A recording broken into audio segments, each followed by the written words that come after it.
அனைவருக்கும் வணக்கம். நாம இப்போ பாக்கியலட்சுமி சீரியலில் என்னெல்லாம் சுவாரஸ்யமான விஷயங்கள் நடக்குதுன்னு பார்க்கலாம் வாங்க. நம்ம ஈஸ்வரி எப்படியாச்சு கோபியோட வாழ்க்கையில் இருக்கிற பிரச்சனையெல்லாம் சரி செஞ்சாகணும் அப்படின்னு சொல்லிட்டு ரொம்ப தீவிரமாக யோசிக்கிறாங்க. அதுக்கான அடித்தளத்தை நாற்ற விதமாக என்ன பண்ணுறாங்கன்னா, கோபி உன்னை நினச்சி வருத்தப்படுறான் அப்படிங்கிற விஷயத்த நம்ம பாக்கியாவுக்கு தெரியப்படுத்துகிற விதமாக ஈஸ்வரி வீட்டுக்கு போனதுமே பேசுகிறாங்க. பாக்கியா இதை கேட்டதுமே கொஞ்சம் இரிட்டேட் ஆகுறாங்க. அத்தை, நீங்கள் என்ன சொன்னாலும் சரி, உங்கள் பிள்ளை மேலே உங்களுக்கு அக்கறை இருக்கலாம், ஆனால் அதுக்காக நான் அக்கறைப்பட வேண்டிய எந்த அவசியமும் இல்லை அப்படின்னு சொல்லிட்டு நம்ம பாக்கியா சொல்கிறாங்க. உடனே நம்ம ஈஸ்வரி என்ன பண்ணனா, சரி பாக்கியா, உன் கூட இவ்வளோ வருஷமாக வாழ்ந்தா கோபி, அவனை பற்றிலாம் உனக்கு அக்கறை இல்லை தான் சரி, ஆனால் நேற்று வந்த ராதிகா, அவளை எதுக்கு நம்ம ஃபங்க்ஷனுக்கு நீ கூட்டிகிட்டு வந்த அப்படின்னு சொல்லிட்டு கேட்குறாங்க. உடனே பாக்கியா அத்தை, ராதிகா உண்மையிலே ஒரு நல்லவங்க, அவங்க வந்தால் சந்தோஷமாக இருக்குன்னு எனக்கு தோணுச்சு, அதனால தான் நான் அவங்கள கூட்டிகிட்டு வந்தேன். மற்றபடி நீங்கள் நினைக்கிறீங்கன்றதுக்காக நான் அவங்கள வேண்டாம், இல்லை நான் பேச மாட்டேன் அப்படின்லாம் நான் சொல்ல மாட்டேன்.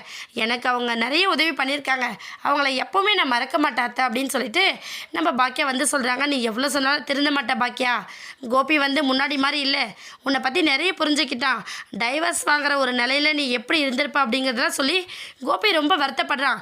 ஆனால் நீ என்னவோ ரொம்ப தான் பெகு பண்ணிக்கிற அப்படிங்கிற மாதிரி நம்ம ஈஸ்வரி சொல்கிறாங்க.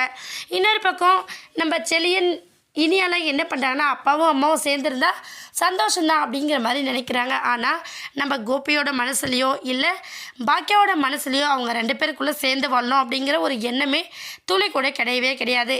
ஏன்னா கோபி அப்படிங்கிறவர் நம்மளோட வாழ்க்கைக்கு தேவையே இல்லை, ஒத்து வர மாட்டார் அப்படின்னு சொல்லிட்டு தூக்கி தூர போட்டுட்டு இருக்காங்க நம்ம பாக்கியா.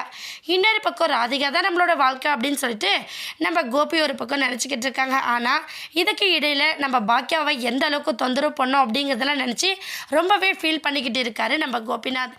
கூடிய சீக்கிரம் நல்ல மனசை புரிஞ்சு நம்ம ராதிகா டைவர்ஸ் வேணான்னு சொல்ல போகிறாங்களா, இல்லை நம்ம எடுத்தது தான் சரியான முடிவு அப்படின்னு சொல்லிட்டு ரொம்ப கான்ஸ்டண்ட்டாக நிற்க போகிறாங்களான்னு வெயிட் பண்ணி பார்க்கலாம்.